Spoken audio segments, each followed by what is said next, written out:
ভারতের অস্কার জয়ী সঙ্গীত পরিচালক এ.আর রহমান মেধা ও পরিশ্রম গুণে নিজেকে নিয়ে গেছেন অনন্য উচ্চতায়। ব্যক্তিগত জীবনে ঘর বাঁধেন সায়রা বানুর সঙ্গে, কিন্তু হঠাৎ করেই ২৯ বছরের দাম্পত্য জীবনের ইতি টানার ঘোষণা দিয়েছেন এই যুগল।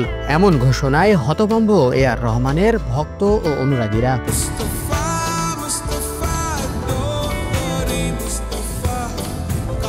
৯০ দশকের মাঝামাঝি সময়ে এ.আর রহমানের সঙ্গে প্রথম দেখা হয় সায়রা বানুর। স্মৃতিচারণ করে এ.আর রহমান বলেন, ১৯৯৫ সালে ৬ জানুয়ারি সায়রা বানুর সঙ্গে আমার প্রথম দেখা হয়। সেদিন আমার ২৮তম জন্মদিন ছিল।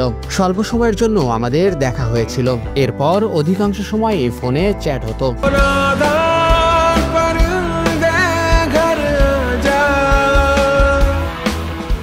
১৯৯৫ সালের ১২ই মার্চ বিবাহ বন্ধনে আবদ্ধ হন এ.আর রহমান ও সায়রা বানু। গুঞ্জন ছিল ভালোবেসে বিয়ে করেছেন এই দম্পতি। তবে এ তথ্য সঠিক নয়। এ.আর রহমান বলেন, আমার মা সায়রাকে প্রথম একটি মাজারে দেখেছিলেন। এরপর সায়রার পরিবারের সঙ্গে কথা বলে আমার পরিবার। পরে সবকিছু খুবই স্বাভাবিক নিয়মে ঘটেছে।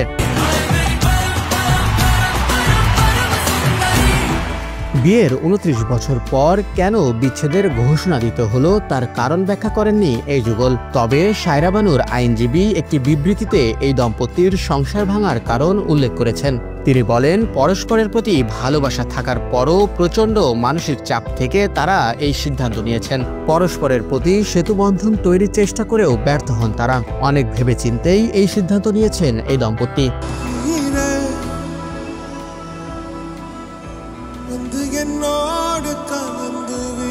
১৯৯২ সালে তামিল ভাষার রোজা সিনেমা দিয়ে সুরকার হিসেবে যাত্রা শুরু করেন এ.আর রহমান।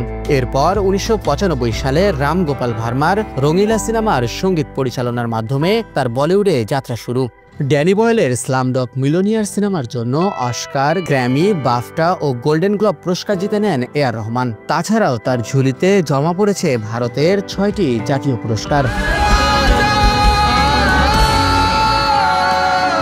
বিনোদন ডেস্ক, রাইজিং বিডি।